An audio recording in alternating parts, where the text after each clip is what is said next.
Ya qaumana ajibu da'i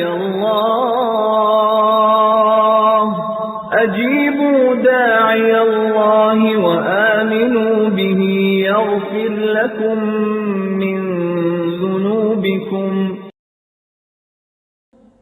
Iya, di tengah-tengah badai fitnah yang begitu dahsyat, yaitu fitnah khalqul Quran, fitnah yang mengatakan Al-Quran itu makhluk, berdiri sendiri Imam Ahmad rahimahullah, berdiri sendiri. Dan waktu itu beliau, ada seorang ulama yang hidup di zaman beliau yang bernama Ibnu Miskin, kalau saya tidak salah. Iya, dan ketika itu beliau meninggal, dicabut nyawa oleh Allah Subhanahu wa taala dalam sebuah perjalanan. Tinggallah Imam Ahmad sendiri. Adapun sebagian para ulama yang lainnya, mereka melakukan tauriyah agar tidak dibunuh, tidak disiksa, dan tidak dipenjara. Ada sebagian mereka mengatakan Taurat wal Injil wal Zabur kulluha makhluk. Ini namanya tauriyah. Taurat wal Zabur wal Injil kulluha apa? Semuanya ini makhluk. Maksudnya apa makhluk? Jarinya. Tauriyah. Supaya enggak dipenjara. Supaya enggak dia apa? Disiksa. Tapi subhanallah Imam Ahmad rahimahullah, iya, dikumpulkan manusia dengan dalam jumlah yang sangat banyak pada waktu. Uktub ya Muhammad, ya Ahmad, bicara wahai Ahmad, katakan Al-Quran itu makhluk. Imam Ahmad berkata Al-Quran adalah kalamullah. Gak ada ragu sedikit pun karena akidahnya benar. Disiksa beliau, dipenjara, sampai-sampai ya beliau tidak diberikan air untuk berwudu. Air untuk wudu saya gak diberikan. Karena untuk membela akidah tadi, membela prinsip yang menjadi prinsip Ahlussunnah. Iya. Sampai-sampai Imam Ahmad ketika beliau diadu dengan Ibnu Abi Duad,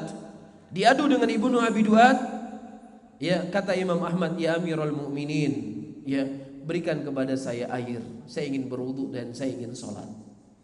Kan diberikan air untuk berwudu, ini kan luar biasa. Nah kalau seandainya Imam Ahmad, ya, punya pemikiran atau punya manhaj dalam beragama, kita saling bekerja sama apa yang kita sepakati dan saling memaafkan apa yang kita berselisih. Perlu nggak Imam Ahmad masuk penjara? Nggak perlu.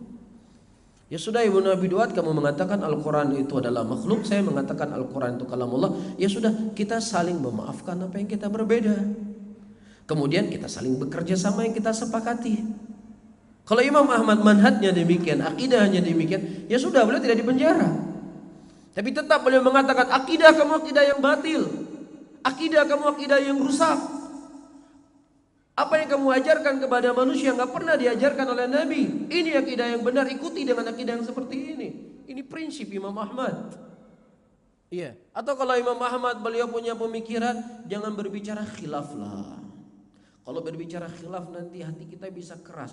Pokoknya yang sepakat-sepakat aja. Sholat 5 waktu, sholat malam, berbakti kepada orang tua, bagaimana membina rumah tangga menjadi lebih adem.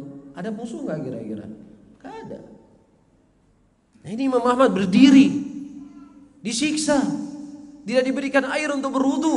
Tapi subhanallah perjuangan Imam Ahmad rahimahullah tidak Allah sia-siakan. Sampai-sampai Al-Imam Ali Al-Madini, gurunya Al-Imam Bukhari berkata, hafidhallahu hadzal din birajulain. Allah menjaga agama ini dengan 2 orang laki-laki. Dengan Abu Bakar di yaumul riddah dan Imam Ahmad di yaumul mihnah. Yang tadinya keyakinan negara Irak pada waktu itu Baghdad, pemikiran Al-Quran itu makhluk, dengan perjuangan Imam Ahmad bertahun-tahun lamanya berubah negeri yang tadinya negeri Mu'tazilah menjadi negeri Ahlus Sunnah.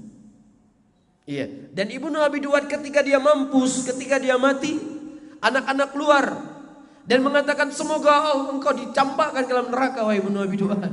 Yang tadinya dianggap sebagai tokoh yang sangat hebat, ulama besar pada waktu itu. Tapi ketika sabarnya Imam Ahmad membela akidah Ahlussunnah, berpegang di atas akidah yang lurus, walaupun ujian yang beliau lalui begitu panjang, tapi subhanallah Allah akan menangkan orang-orang yang selalu bersabar di atas kebenaran.